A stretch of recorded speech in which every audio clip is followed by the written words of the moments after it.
میں اور آپ صرف چند لمحوں کے افسوس تک اپنے آپ کو روک لیتے ہیں.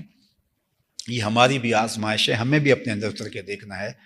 شہادتیں وہ دے رہے ہیں، لیکن ان کی شہادت سے وہ جو ابتلا اللہ نے فرمایا جس کے ذریعے سے ہم بندوں کو پرکھتے ہیں، اور اللہ موقع دیتا ہے اس کسوٹی کے اوپر اپنے آپ کو رکھ کے پرکھ لو. تو ہم اگر اپنے آپ کو پرکھنے بیٹھ جائیں تو ہم میں سے بہت سارے ایسے ہیں کہ جنہیں لگے گا کہ اوہو ہم تو کہاں زندگی گزار دی، اس میں تو ہم منافق نکلے. 56-57 اسلامی ریاستوں کا تو امتحان ہو گیا، وہ کہاں کھڑی ہیں. ان بچوں کے خون نے سرخ لکیر کھینچ دی اور بتا دیا کون کہاں کھڑا ہے. دیکھو، شہادت یا فتح یہ دونوں مومن کی زندگی کا مقصد ہے. لازمی نہیں ہے کہ آپ جیت ہی جائیں اور آپ جو ہدف لے کے چلے ہیں اس ہدف تک پہنچ جائیں. مسلمان کی زندگی یہ نہیں ہے. اگر وہ مل گیا تو ٹھیک ہے، نہیں ملا تو شہادت مومن کی دو زندگیاں ہیں. وہ اگر زندگی فتح کی مل جاتی ہے تو وہ بھی مومن کی ایک زندگی ہے، حیات ظاہریہ اور فتح عظیم.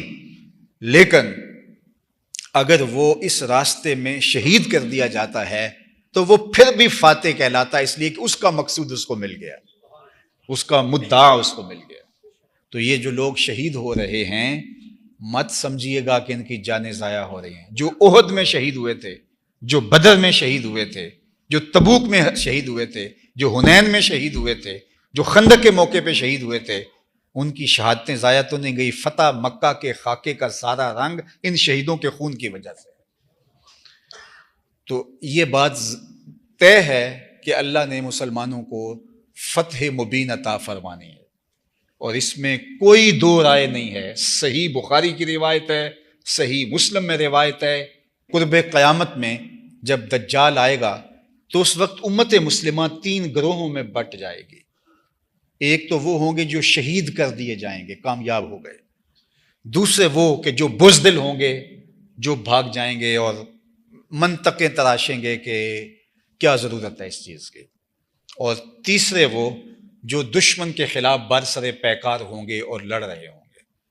اور حضرت عیسیٰ علیہ السلام ان کے پاس آئیں گے جو برسر پیکار ہوں گے. حضرت عیسیٰ ان کے پاس نہیں آئیں گے جو بھاگ گئے ہوں گے، کیا وہ میں تمہاری معیشت ٹھیک کرتا ہوں، تمہارے معاملے میں صحیح کرتا ہوں. ان کے پاس آئیں گے جن کے بچے کٹے ہوں گے، جن کی اولادیں کٹی ہوں گی، جن کے ماں باپ شہید ہوئے ہوں گے. اور ان سے آ کے حضرت عیسیٰ علیہ السلام کہیں گے کہ 2 باتوں میں سے ایک بات اب مرضی تمہاری ہے، یا تو میں اللہ کے حضور ہاتھ اٹھاتا ہوں اور یہ یہودی تباہ و برباد ہو جاتے ہیں، اس دعا سے ہی، بد دعا سے ہی وہ برباد ہو جاتے ہیں، اور یہیں فتح کا فیصلہ ہو جاتا ہے اور وہ برباد ہو جائیں گے، مر جائیں گے. جس طرح آپ کی سانسوں سے، حضرت عیسیٰ علیہ السلام کی سانسوں سے دجال پگھلے گا جس طرح پانی کے اندر نمک پگھلتا ہے، صحیح حدیث میں آتا ہے، اس طرح پگھلے گا. تو آپ کہیں گے کہ اب یا تو میں یہ کرتا ہوں کہ جس طرح دجال میری سانسوں سے پگھل رہا ہے باقی بھی یوں مر جائیں، اور یا پھر آپ کی مرضی ہے تو پھر ہم جہاد کرتے ہیں، اللہ فیصلہ فرمائے گا اور حق کو فتح دے گا. تو بتاؤ تمہاری کیا رائے ہے؟ جو صدیوں سے لڑتے آ رہے ہوں گے تو لڑ کے تھک گئے ہوں گے نا، لیکن نہیں، وہ کہیں گے نہیں، اب دعا والے معاملے پہ نہیں آئیں گے، ہم جہاد کریں گے، آپ ہماری قیادت کریں. اس وقت بھی وہ کہیں گے آپ ہماری قیادت کریں، ہم جہاد کریں گے.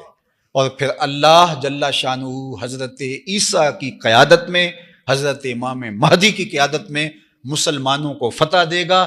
شرق سے لے کر غرب تک، شمال سے لے کر جنوب تک، کائنات کا کوئی چھت ایسا نہیں ہوگا جہاں محمد عربی کے دین کا جھنڈا نہیں. اللہ اسلام کو سر بلند اور سر خرو کرے گا.